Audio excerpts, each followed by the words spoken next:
My boss and my girlfriend asked me to choose one, so I chose the one they never expected.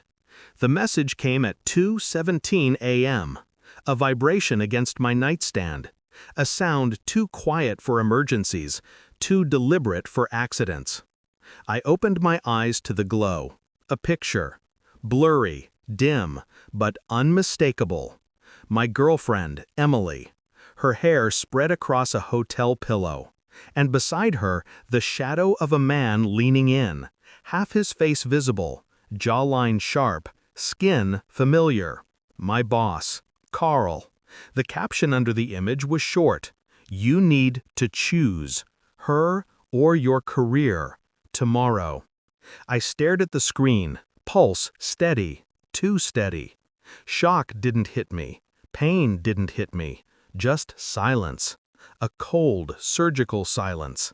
The kind that arrives only when a person has already suffered enough in life to know that heartbreak is just another line on the list.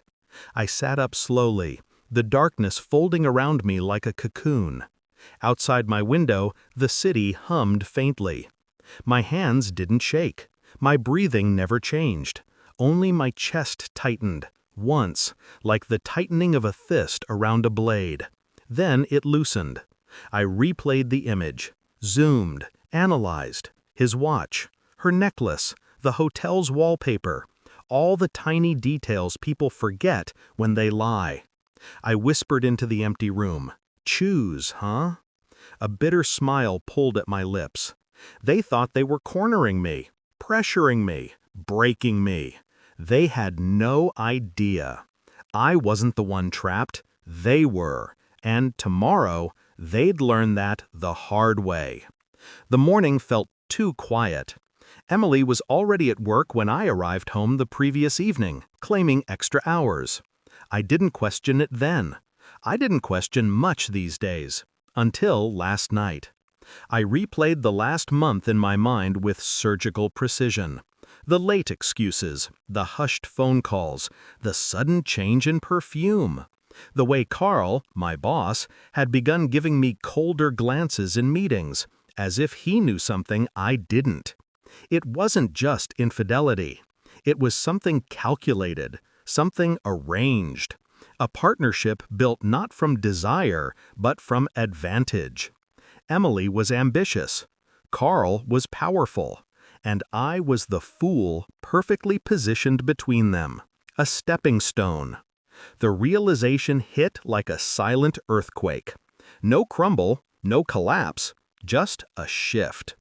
I walked through the office that morning with a calmness that disturbed even me. People greeted me, I nodded. People whispered, I ignored them. Carl's office door was slightly ajar. Inside, he stood over his desk, straightening his tie. He didn't look surprised when he saw me. "Rough night?" he asked with a smirk. He wanted a reaction. He wanted the cracks. I gave him none. "Let's talk at lunch," I said. His smirk faltered. Just a flicker, but enough. Then Emily texted me, "Can we talk later? It's important." I didn't respond. They were both spiraling, panicking about which narrative to feed me first. But I already had the truth. The only thing left was confirmation. Not confrontation, not yet. I wanted to watch the cracks spread. Quietly, deeply. I wanted to hear every lie they tried to use as a rope. Then I'd pull. I took a half day, pretending I needed air. In reality, I needed information. First, the hotel. A single phone call and a fabricated story about confirming my business reservation gave me everything. Room number, check-in time, check-out time. 2 names attached to the booking, one of them my boss's secretary. Next, Emily's phone logs.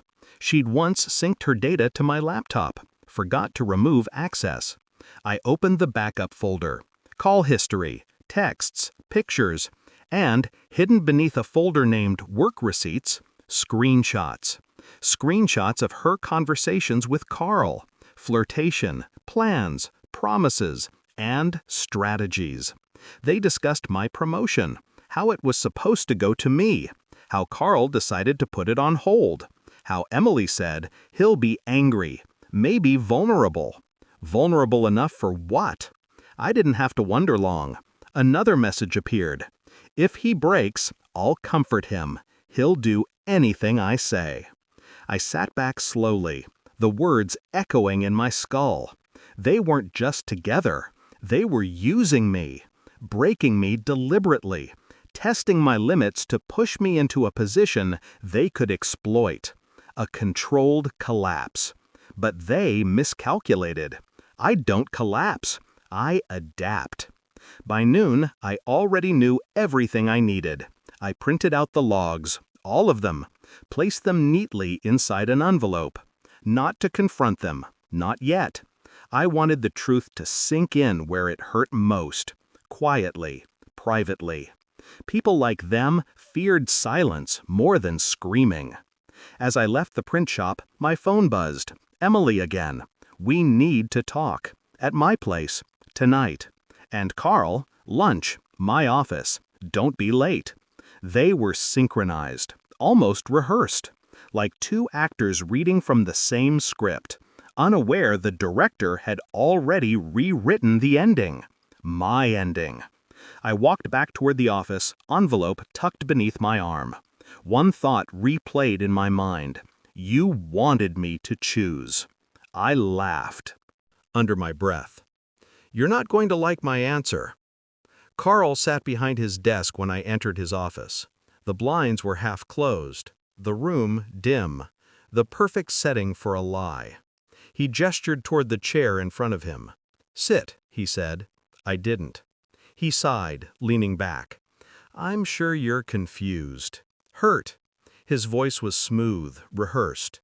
Emily and I, he paused dramatically. It just happened. I said nothing. I didn't want you to find out like that, he continued. She told me she'd end things with you soon. That was his story. Emily's would come later. I reached into my coat and placed the envelope on his desk. A small, simple motion. But his face tightened. What's that? He asked. Read, I replied. He hesitated, then ripped it open. His eyes scanned the pages. Call logs, screenshots, proof. His jaw clenched.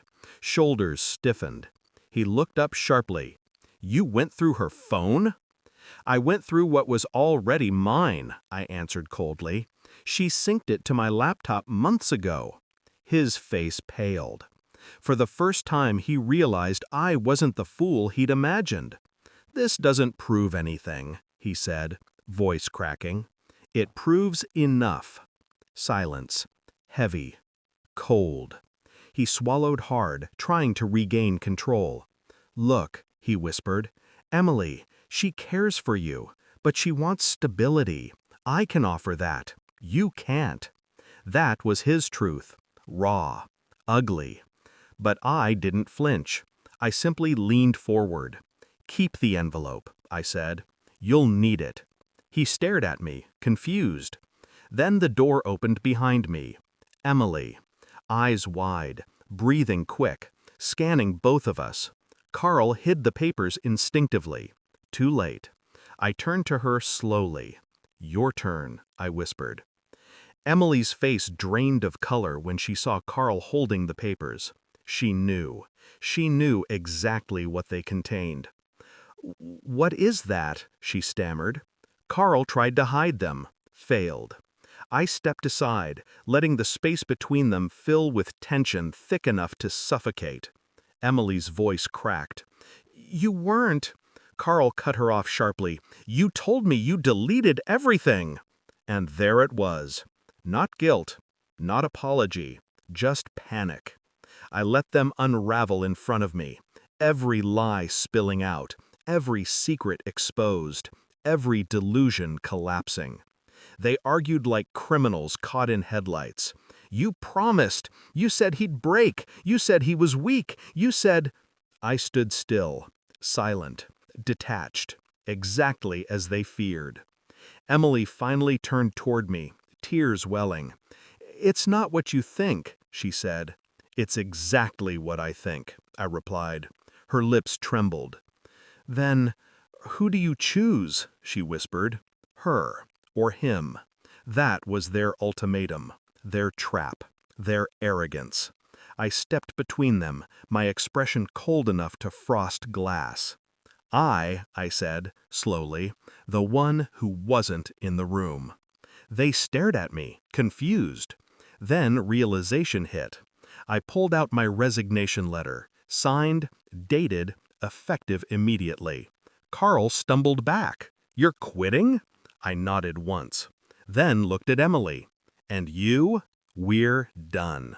Shock, hurt, disbelief. They expected a war. They got abandonment. The one thing manipulators never expect, the loss of their power. I walked toward the exit. Neither followed. Neither spoke. They just watched the person they tried to break walk away without a single scar. Outside, the air felt different. Cleaner, sharper. Freedom always has a scent. I walked through the parking lot, each step lighter than the last. No guilt clung to me. No regret. Only clarity. People think revenge requires destruction. It doesn't. Sometimes the coldest revenge is simply removing yourself from someone's life and letting the void do the rest. Emily called me later that night. I didn't answer. She sent messages. I didn't read them. Carl emailed me the next morning. Long, desperate, pathetic. I archived it without opening. I spent the next week rebuilding the life they tried to fracture. New job interviews, new routines, new silence.